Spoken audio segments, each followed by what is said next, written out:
E você falou da expectativa sobre a super quarta, né, que é o, o anúncio do Banco Central americano sobre o ajuste na taxa de juros dos Estados Unidos, que, para quem não tem acompanhado muito o mercado cripto aí no último ano, foi o principal fator para a queda no preço dos ativos, acompanhando aí o aumento na taxa de juros nos Estados Unidos, vem o desinteresse dos investidores pelos mercados de risco, do qual cripto faz parte, mas que não é a única classe de ativos, obviamente, dentro desse conceito, né? Também estão lá as ações e vários outros ativos de renda variável que são considerados de risco.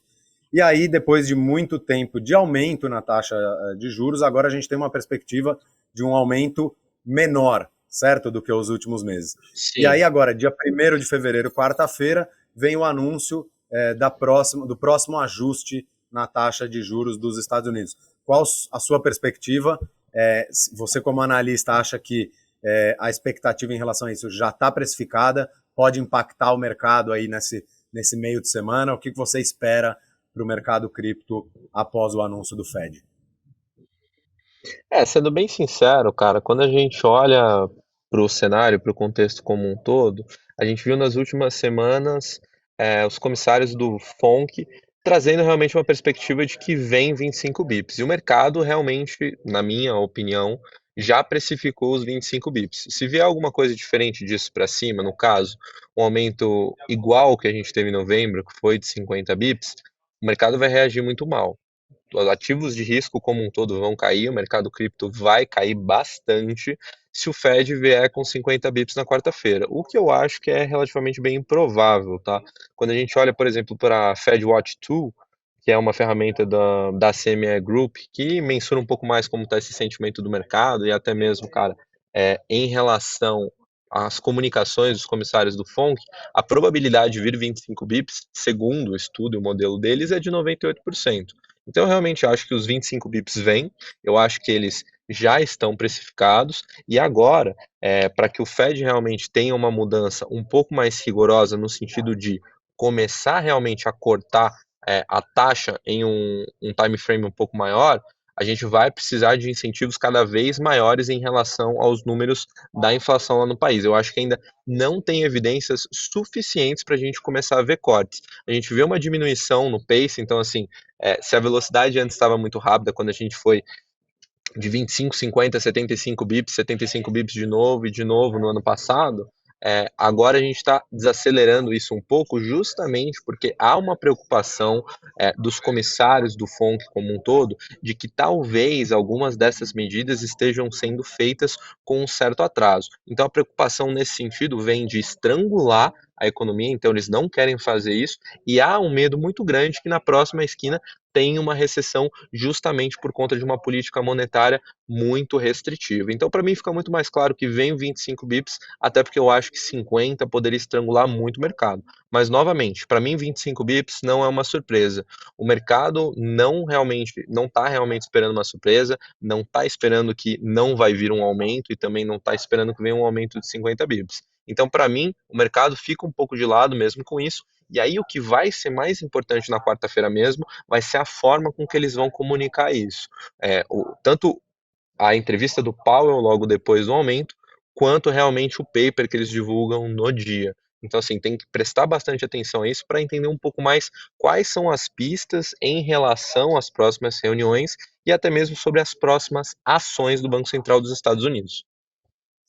E, mais uma vez, até para ser mais didático, né, e para muita gente pode parecer que a gente está falando grego aqui, então, para contextualizar, para que todo mundo possa entender, é importante lembrar o que aconteceu aí nos últimos anos, que com a pandemia, os lockdowns, as dificuldades econômicas nas maiores economias do mundo, mas não só nas maiores, em todas as economias, provocou um aumento de preços generalizado no mundo todo, né? A inflação foi das maiores de todos os tempos em vários países, inclusive nos Estados Unidos, e a medida dos bancos centrais para tentar conter a inflação é o aumento na taxa de juros. A diminuição da oferta de crédito faz com que as pessoas gastem menos, consumam menos, e isso impacta, claro, na taxa básica, né, na lei básica aí da economia, que é a da oferta e da procura. Então, com os consumidores gastando menos, os preços tendem a baixar. Então, para conter a inflação, aumenta-se os juros. Nos Estados Unidos, os juros já está nos níveis mais altos de todos os tempos. No Brasil, também altíssimo, aí perto de 14% no Brasil, né? 13,75% no Brasil, 4,5% nos Estados Unidos, e esses aumentos foram constantes aí nos últimos meses. Então, quando o ZD fala sobre aumentar 0,25 bips, a gente está querendo dizer que o Fed deve aumentar a taxa de juros mais uma vez em 0,25%, o que é um aumento menor do que o dos últimos meses, que chegou a atingir até 0,75%, mas por mais que seja um aumento, né, menor do que das últimas reuniões, ainda assim é um aumento. Então, ZD, você como um analista de mercado, apesar de ser mais focado em cripto, você tem um palpite ou uma ideia de quando eventualmente não os bancos centrais, especialmente o Fed nos Estados Unidos, não vai mais aumentar a taxa de juros e até eventualmente quando pode começar a reduzir os juros para os níveis pré-pandemia? Cara, eu acho que olhando muito pela perspectiva macro e até tentando, pô, entender um pouco do que a gente tem na mão esse ano, pensando principalmente em relação à reabertura China, tem gente que acha que pode ser muito positivo, tem gente que acha que pode ser muito negativo, principalmente porque essa galera vai começar a sair da China e vai começar a consumir produtos em vários outros países também, vai voltar a comprar muita coisa de fora.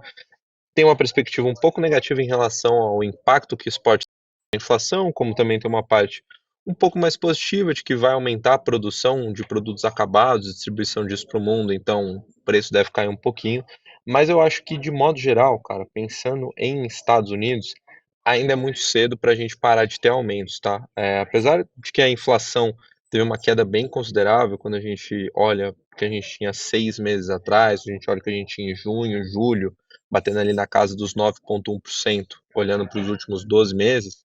Agora a gente está aí na casa de 6, com 6,5%. É uma queda bem considerável, só que ainda está muito longe do alvo deles, né? Que é ali na casa dos 2%. Acho que o Fed ainda tem um caminho muito duro, tá, em relação a isso. Um pouco vai ser balizado de forma normal pelo mercado, assim como você já trouxe aqui, mas ainda é muito cedo para a gente parar realmente de ter aumentos, né? Eu acho que pensando ali até mesmo com a cabeça dos caras, e o que eles já fizeram no passado, em termos de, pô, se antecipar um pouco mais e já começar, a parar de subir a taxa de juros e até mesmo começar a fazer corte disso, já tivemos problemas no passado. Então acho que eles não vão cometer o mesmo erro 2 vezes.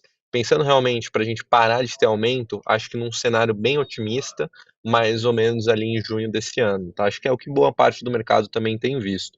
Então, quando a gente olha para o mercado cripto, pensando aí em um movimento de retomada e talvez engatilhar um próximo bull market, eu acho muito difícil a gente ter isso antes de junho desse ano, né? Acho que quando esse ciclo um pouco mais contracionista de bancos centrais ao redor do mundo inteiro começar a dar indícios de que vai acabar, ou até mesmo de que acabou, a gente vai ver uma nova injeção de liquidez na economia como um todo, e muita gente vai voltar a ter um pouco mais de apetite de risco, que eu acho que muito, muito forte mesmo, como a gente viu em 2021 e finalzinho ali de 2020, deve voltar mais para o final do ano, começo do ano que vem, tá?